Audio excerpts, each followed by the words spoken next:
আর আমি হচ্ছে আরচি স্কোয়ারে, এটা জাংজোতে, আর হচ্ছে জাংজোর খাবার ট্রাই করার জন্য জাংজোতে আসছি। তো এখন আমি জাংজোর যেগুলো স্পেশাল খাবার আছে এগুলো খাবো আর আপনাদেরকে দেখাবো। দেখা হচ্ছে খাবার খাওয়ার সময়।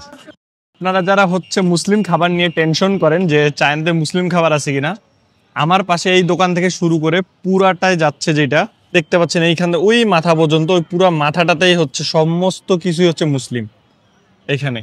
আর এই চায়না দেখেন কতটা যে সতর্ক, আপনাদের একটা মজার জিনিস দেখায়, যে ট্রাফিক আইন যে ভাঙছে এই গাড়িগুলা, এদেরকে বড় বিলবোর্ডে দেখাচ্ছে আর লোকগুলোকে বড় বিলবোর্ডে দেখাচ্ছে, যদি এদের লজ্জা হয় যে নিয়ম কানুন ভাড়া যাবে না। এইভাবেই মানুষের সিভিক সেন্স তৈরি হয়।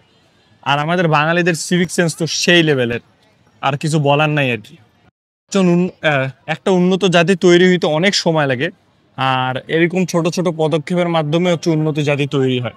এইভাবে হচ্ছে সিভিক সেন্স তৈরি হয়, যেটা হচ্ছে খুবই দরকার লাইফে।